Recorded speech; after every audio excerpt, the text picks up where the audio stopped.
the end of days.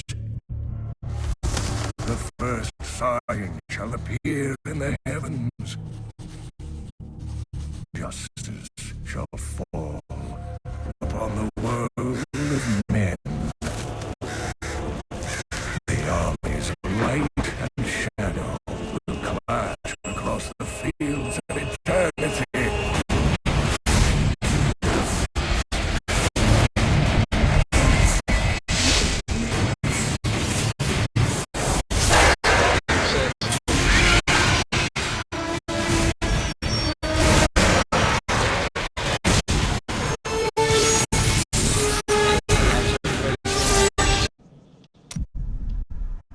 I don't know if I'll be able to get the whole thing done. I got food in the oven. Season's ready. We'll continue. I'm gonna see if I can get my my chest from Curial. I'm not sure if I got one yesterday. I think I quit yesterday early. Yeah, so we can basically now maybe it'll let me finish what I started yesterday. Nope. All new. There's been times, and I think it was even after I had gone to Minecraft, I came in and it was still here the next day.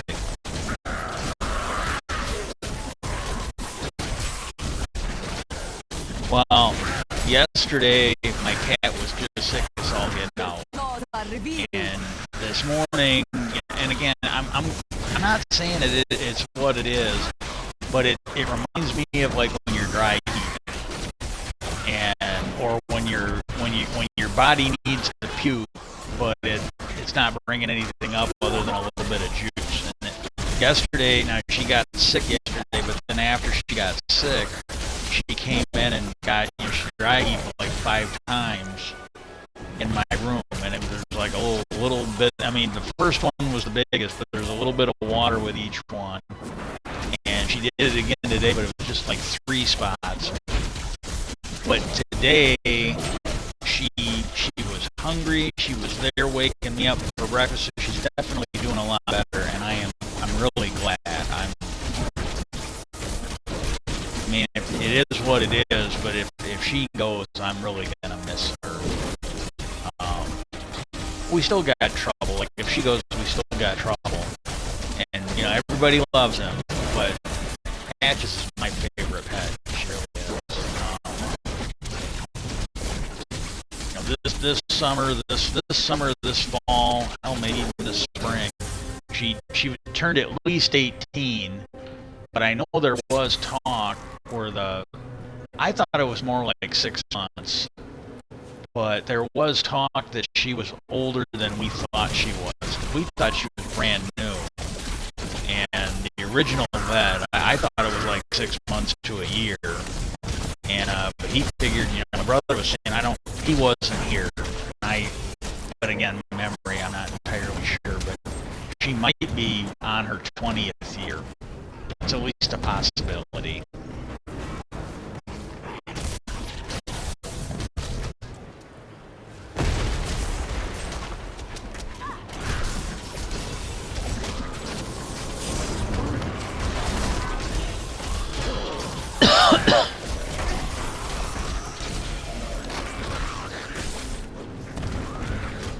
When I was getting ready to do lunch, I got thinking, well, I'll come up and cut some potatoes up, and then I got thinking about it, and I would prefer it with a cheese sauce, but I haven't picked any up, and at least I don't think I have, but those cans of cheese soup or whatever, that's usually what I use, and but I decided to cook up a thing of frozen broccoli and some carrots with the potatoes. So I got a big old pouch of stuff in there. Well, I threw that on, and then when it got done,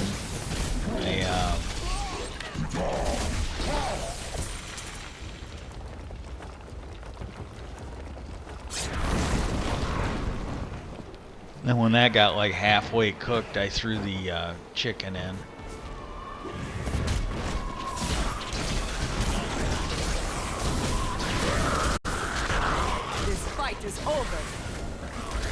Now, the one thing I will say, kind of as a teaser, but I'm not, and I don't know if I'm going to do a second stream today. I'm a little tired, but I can't remember if I talked about this yesterday.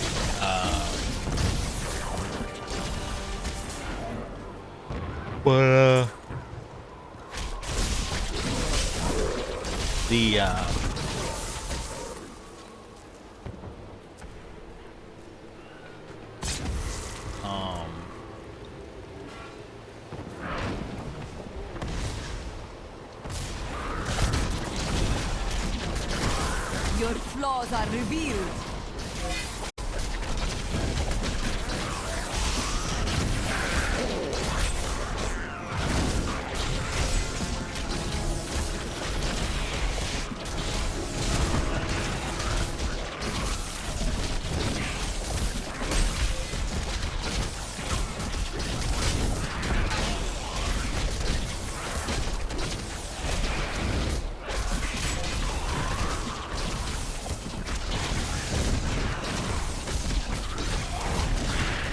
Oh, this is the one, okay. But, I honestly can't remember if I was talking about this the other day. I can't. But,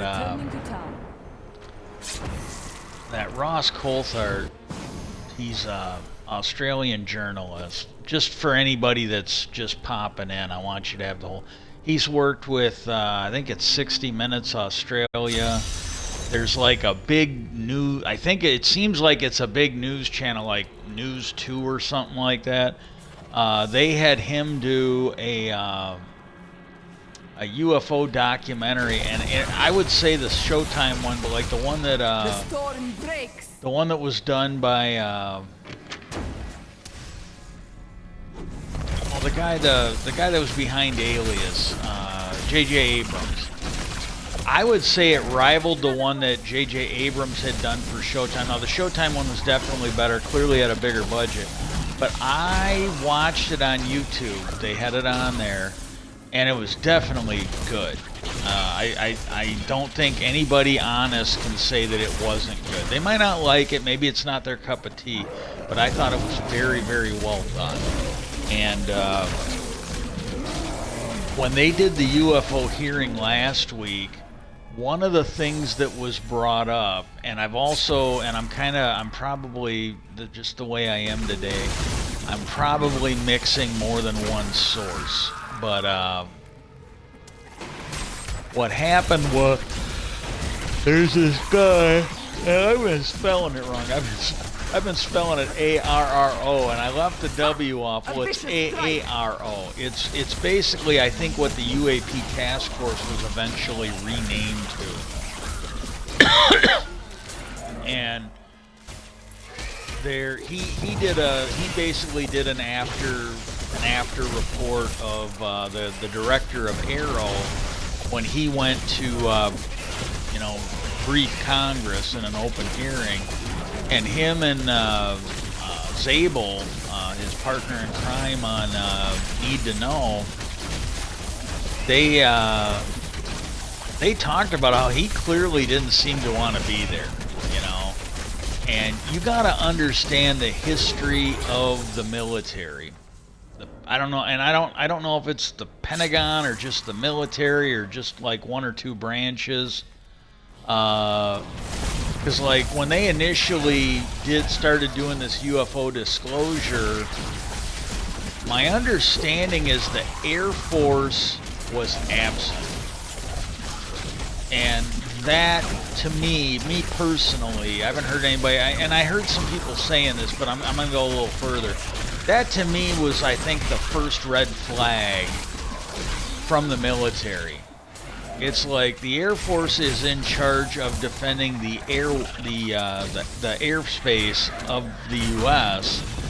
and they've got more to do with what's in the air. The only ones I think that would be, I think the second, like if you knock out the Air Force, I think your civilian pilots would be the next one that would be maybe getting the biggest source of shit out there. And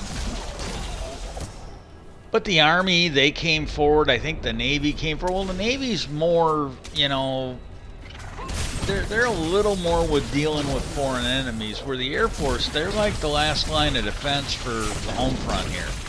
And the Army, since the Air Force was created, the Army is just, it used to be like, you go back to World War II, the Army was the big shots. They were more to do with planes. There's a movie John Wayne did called Wings of Eagles. And it's basically the Spig-Weed story. Well, the Spig-Weed guy was the one that was put in charge by the Navy. They wanted to know who was the hardest worker or the one with the most grit. And they were trying to basically get more money for a Navy for the military, for the Air Force for the Navy. And he was a large part as to why we had aircraft carriers in World War II, and became a fairly dominant figure on the world stage militarily. You say what you want, but you can thank that guy. You can absolutely thank him. Well, that was, I'd say, the first strike for the military in what, you know, maybe looks like a cover-up.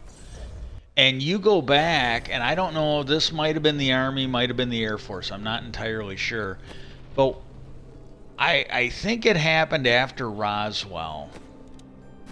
And what they did was they put a task, somebody put a task, I don't know if it was Congress, the president, or the military, but they wanted to get to the bottom of this UFO thing. As soon as the food buzzer goes off, I'm going to have to quit regardless of where I'm at and go deal with the food. But the first look at UFOs was called Project Sign.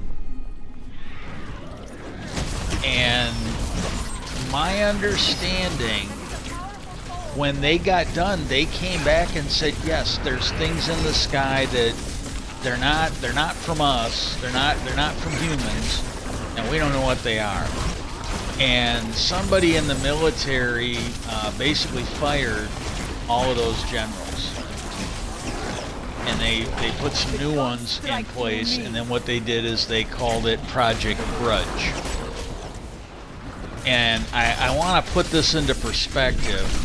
When George W. Bush was president, and I firmly believe, now I'm not saying it was the president, it might have been the vice president, but somebody, in my opinion, somebody wanted to make 6 nuclear weapons disappear. And then I think what they were going to do is I think they would have tried to repurpose them as like suitcase bombs, or they were just going to use them, and I think they were going to nuke Iran. That's my opinion. And that was my initial thought. I'm like, oh shit, because what happened was you had 6 nukes that had been basically decommissioned. So they were no longer on the roster, and they were supposed to be taken care of, decommissioned, stored, whatever. Well, they ended up getting accidentally, and I want to put accidentally, loaded onto a plane. And if they would have not been caught, somebody did their job.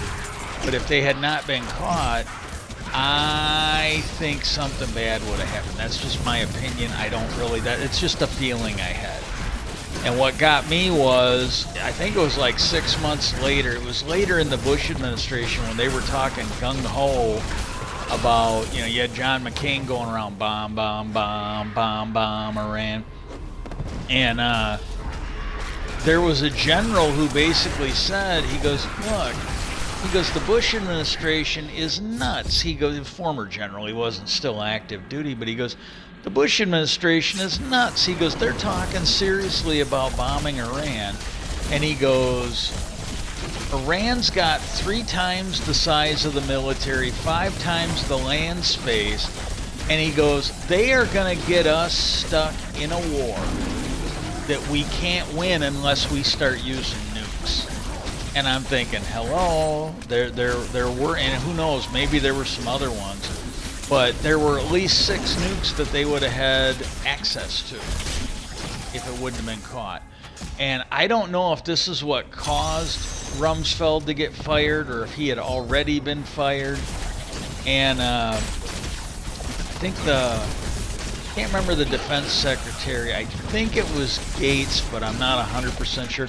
Well, he had these generals look at it, and he wanted to get, because he kind of, and again, if Rumsfeld had still been in charge, I think things would have been a lot more dangerous. But Gates seemed like, and I'm not saying I necessarily liked the guy, but he seemed like a pretty straight shooter. He did not seem like the Dick Cheney, Donald Rumsfeld. He seemed like more the old style Republican, like a Colin Powell, along those lines. And he put them in charge of getting to the bottom of how the nuclear program failed. Because this is like 101 of nuclear handling. It's in the textbook.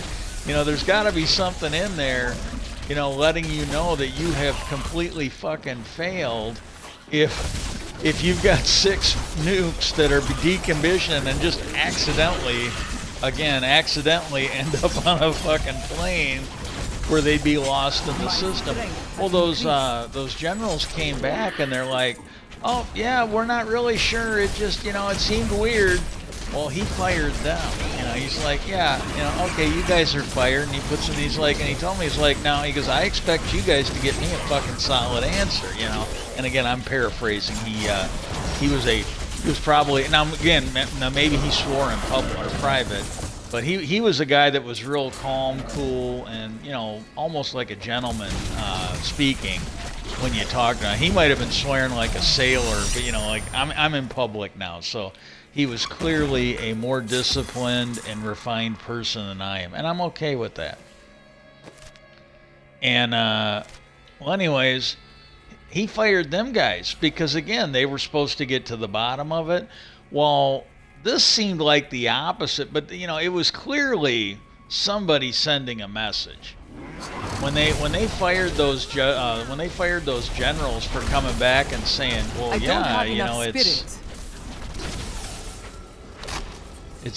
it's clearly something not of human origin, and I'm paraphrasing here, but they're like, yeah, it's definitely something not of human origin, and we didn't create it.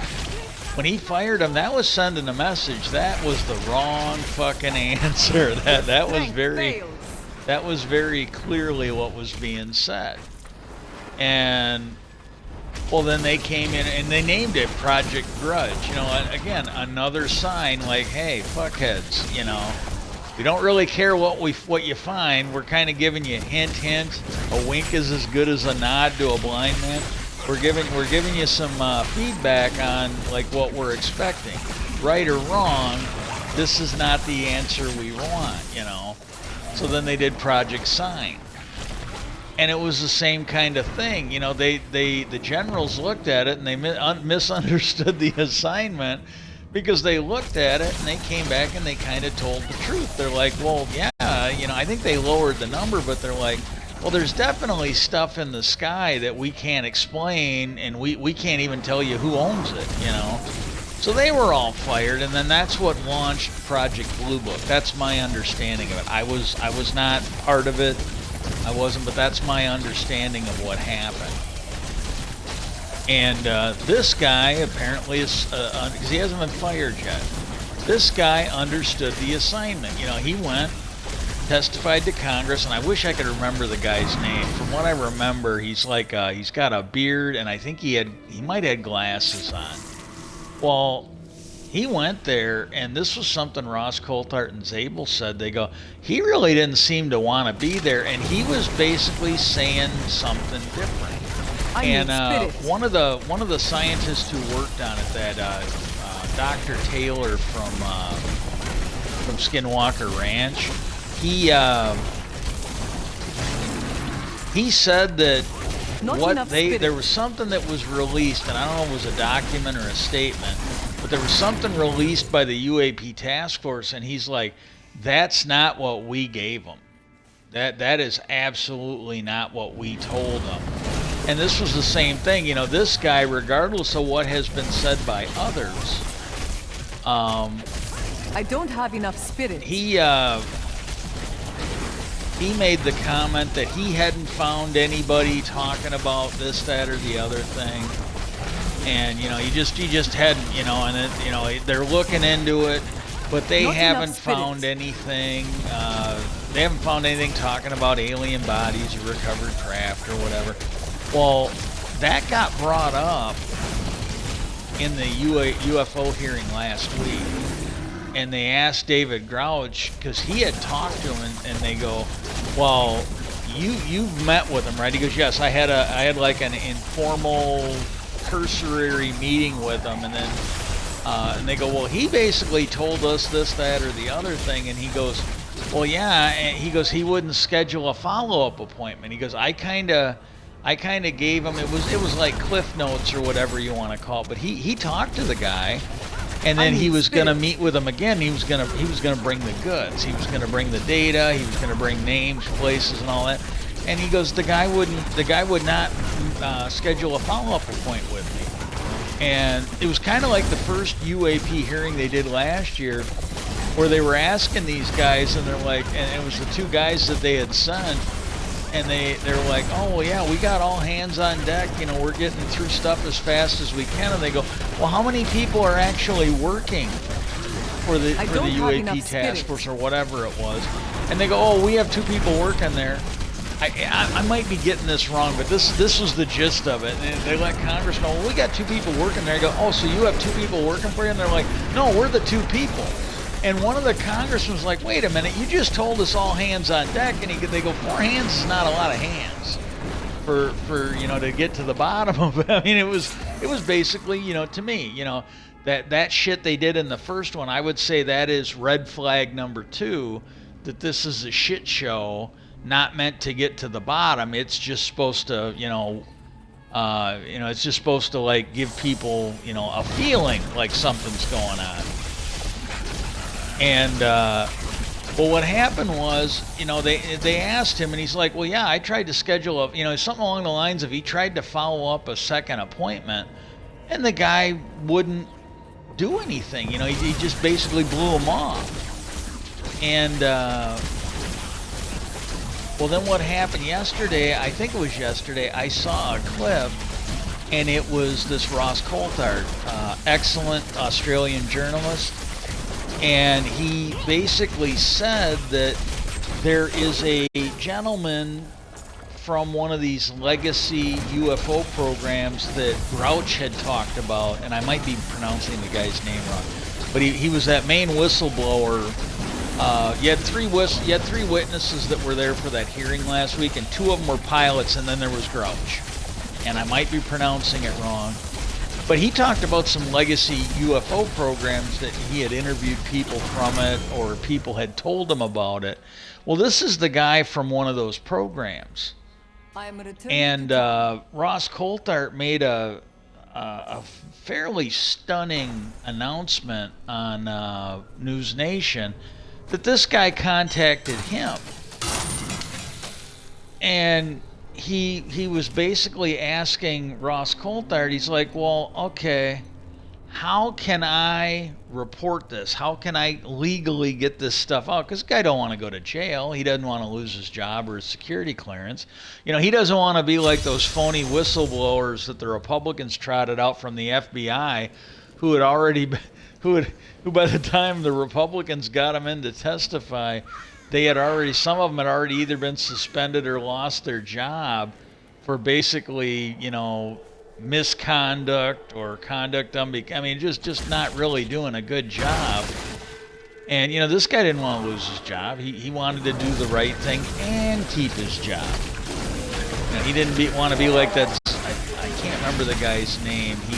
He's from Ukraine, and him and his twin brother were both military people. He was one of them that testified against Trump and then basically got, you know, drummed out for doing the right thing. You know, he came forward and told the truth about Donald Trump and the others, you know, misconduct.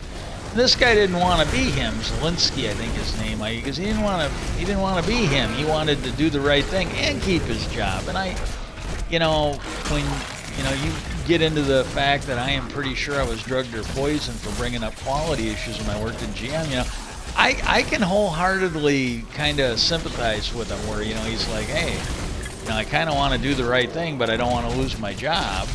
And so he was asking Ross Coulthard, hey, how do I do this?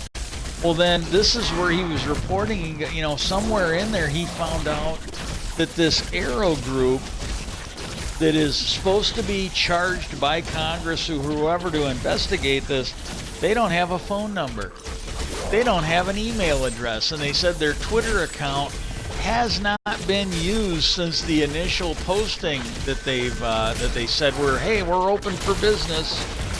And I kind of, and he had commented, he commented it on Twitter. I'm rarely on, but I got on Twitter today, and I tagged in that Tim Burchett, and I tagged in Senator Christian Gillibrand, and I said, look, I don't really know what to say, but I go, first thing I told him, I go, HBO did a movie, before it was Max. HBO back in the day did a movie called, oh shit, I gotta go the other way. They did this movie called Pentagon Wars. And I go, it was based on actual events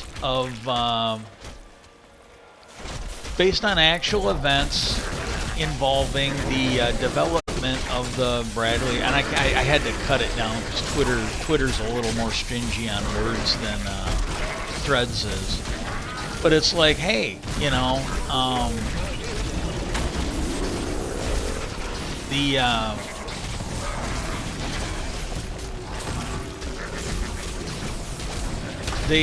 they did this, and it was basically on the development of the Bradley fighting vehicle, and it's all based on true events. And I go, it clearly shows the obstruction of the military, of the Pentagon. And I go, for all of you that are working on this UFO thing, you might want to consider this mandatory reading to see the shit they do in there, so the truth doesn't come out, so they can keep doing whatever they're doing.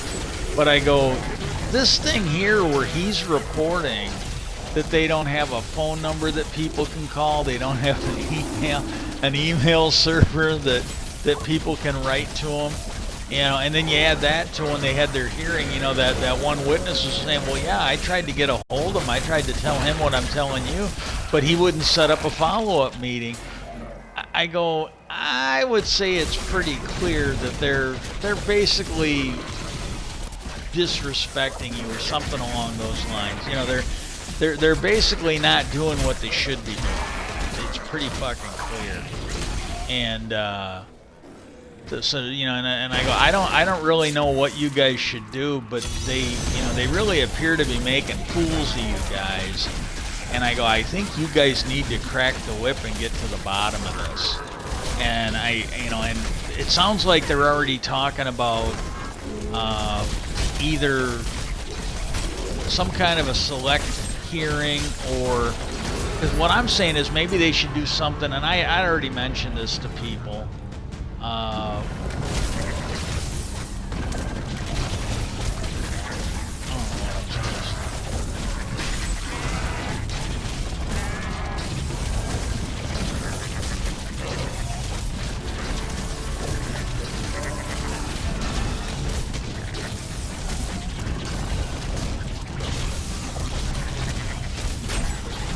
And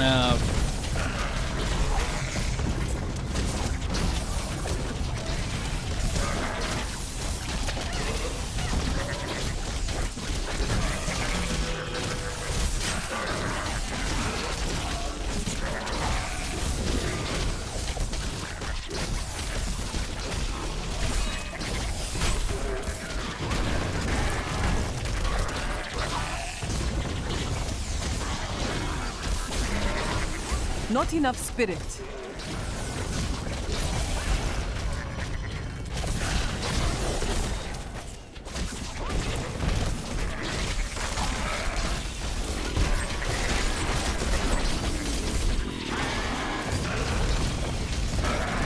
but what I mentioned, maybe they're going to want to empower, like, you know, that 9/11 Widows Committee.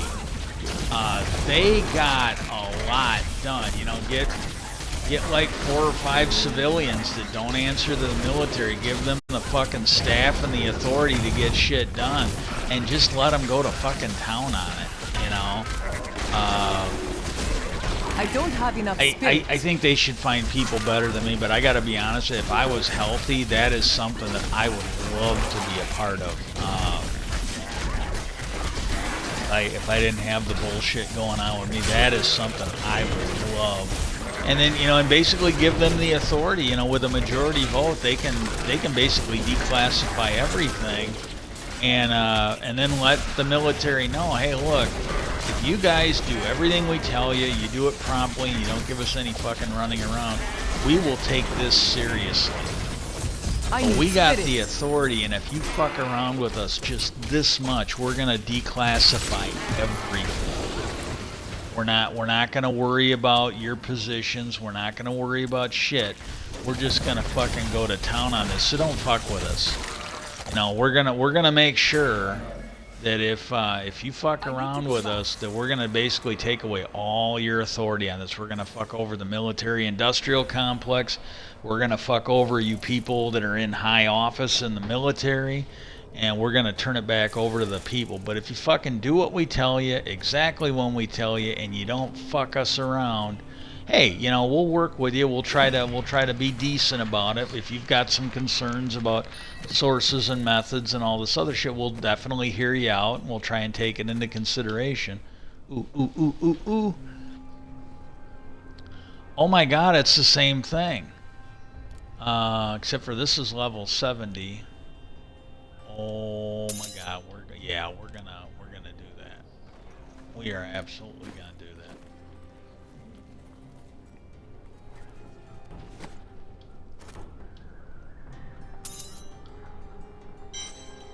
Not your worst idea.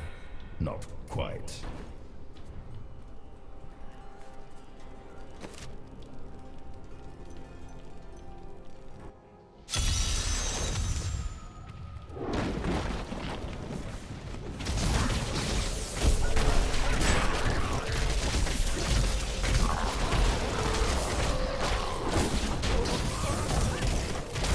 I can smell the chicken, so I might not have time to do this.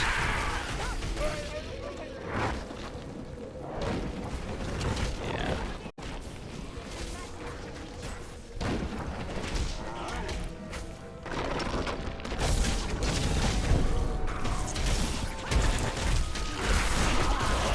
The storm breaks.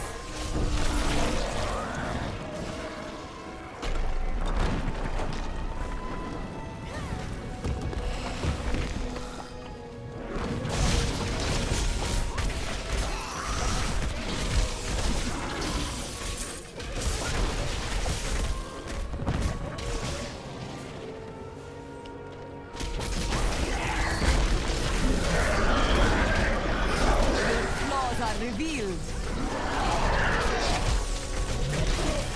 Not enough spirit.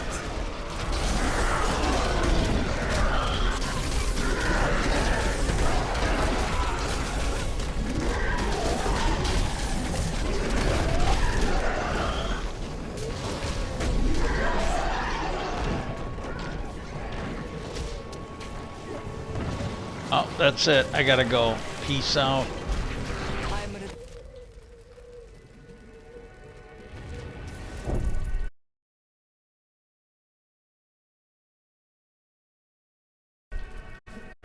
I'll try and get back later.